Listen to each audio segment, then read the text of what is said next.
Selamat datang di tutorial cara menggunakan aplikasi Point of Sale atau aplikasi kasir restoran.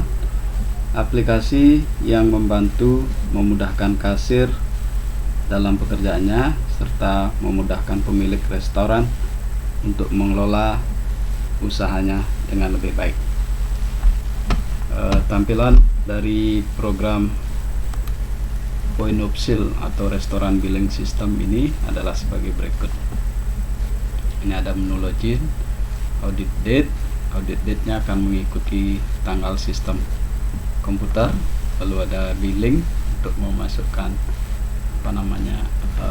order dari tamu. Lalu ada booking, kalau ada yang memesan meja misalnya bisa diinput di sini dulu. Lalu ada setup, ada daily report. Di bawahnya ini kalau kita sudah login ada admin report. Lalu ada backup data untuk membackup data jika terjadi komputer error dan lain sebagainya, kita masih punya data.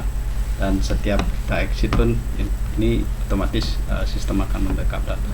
Baik, kita akan coba login terlebih dahulu. Kita login dengan user.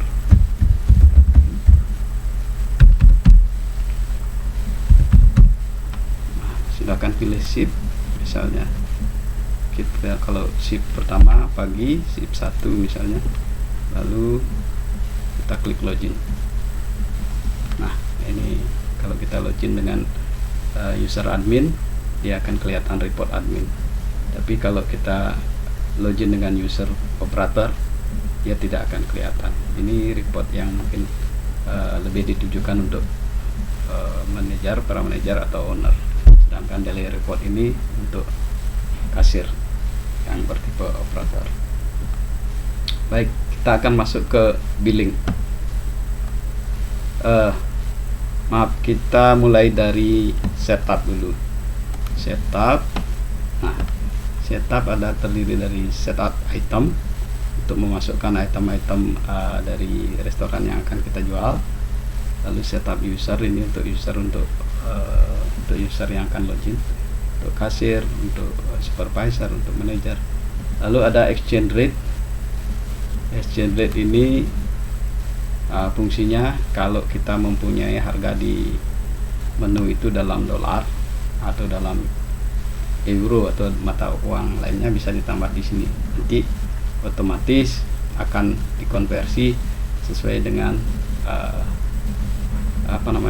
exchange rate yang kita masukkan di sini. Misalnya ini rupiah selalu 1, US dollarnya bernilai 10.000, berarti kalau kita masukin harga 10 dolar di menu, nanti dia akan hitung 10 kali 10.000, otomatis menjadi 100.000 rupiah. Nah, di dalam billing sistemnya akan ditampilkan harga rupiahnya. Lalu ada nih setup agent. Kalau kita ada agent-agent yang mungkin mempunyai harga yang spesial dari customer biasa. Ada menu table, untuk menambah table bisa ditambah di sini. Ada menu waiter atau waitress untuk menginput waiter waitress. Lalu ini ada setup untuk tag dan service. Ini besarnya juga bisa sesuai dengan kebutuhan. Biasanya untuk restoran adalah 5% untuk servisnya, tax atau pajaknya 10%. Nah, ini untuk menu setupnya. Misalnya kita akan menambah salah satu setup item.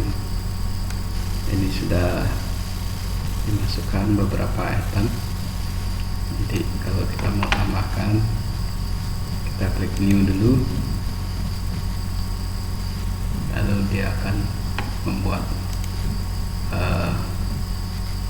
item kode secara otomatis. Lalu kita ketikkan nama itemnya, misalnya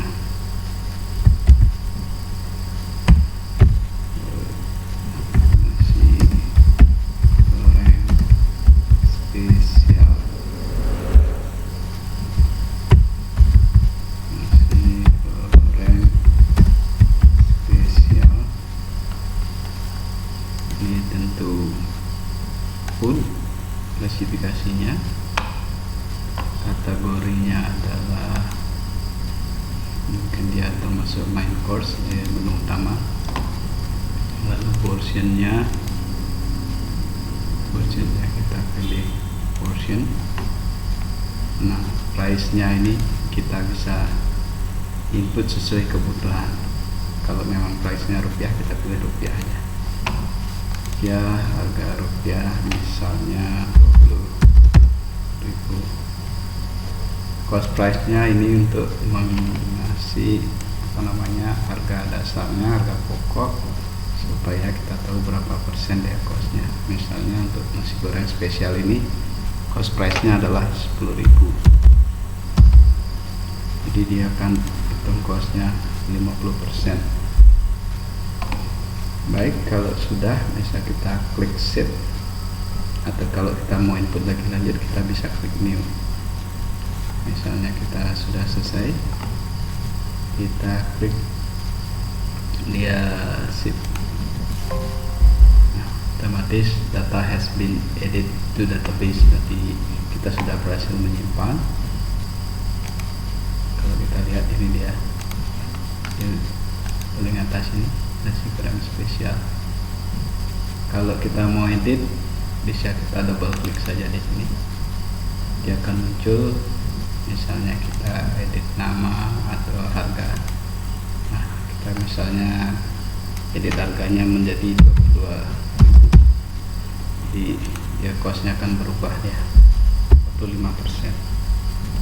Jadi kalau sudah update,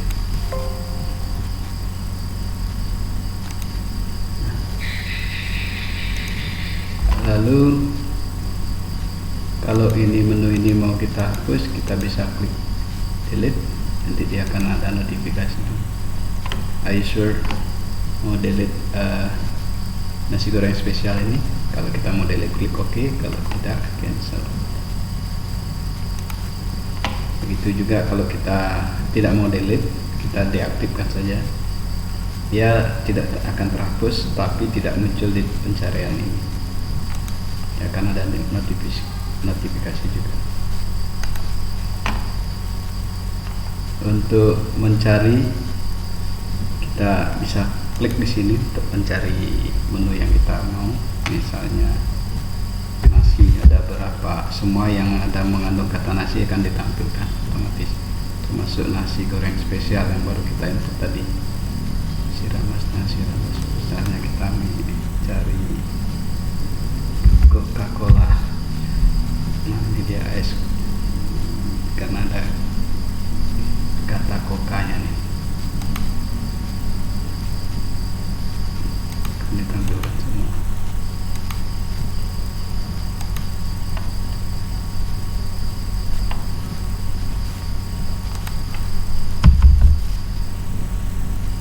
Misalnya kita cari kafe,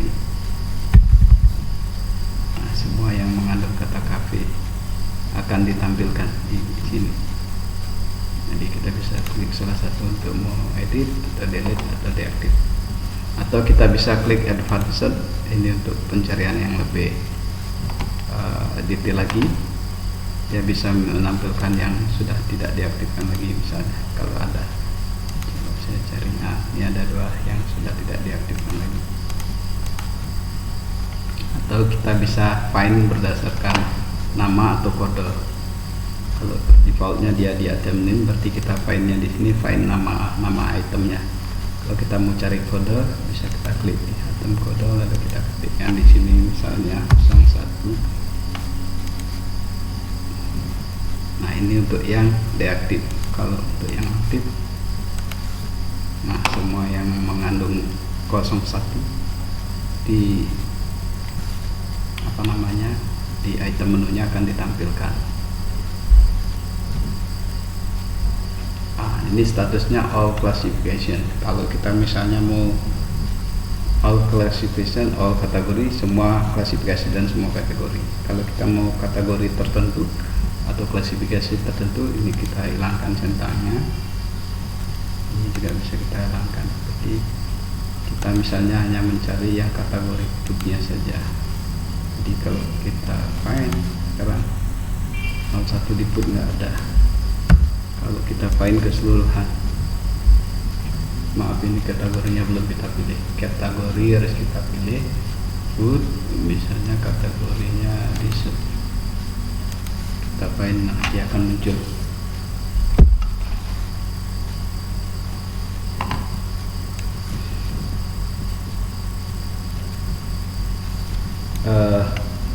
Itu untuk pencarian item menu. Kita lanjutkan ke setup yang lain. Saya rasa untuk setup item sudah cukup jelas. Setup user ini hanya untuk user ID ini, hanya user yang bertipe admin yang bisa menambahkan user baru.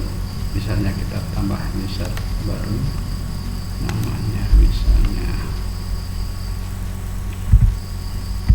Wawan, user ID nya Wawan, username nya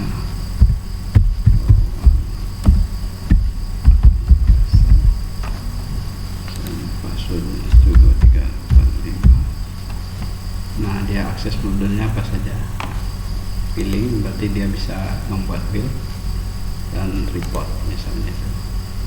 Kalau sudah, kita add data has been saved, berarti kita sudah berhasil. Dia akan muncul di sini dengan hak akses, billing sama report.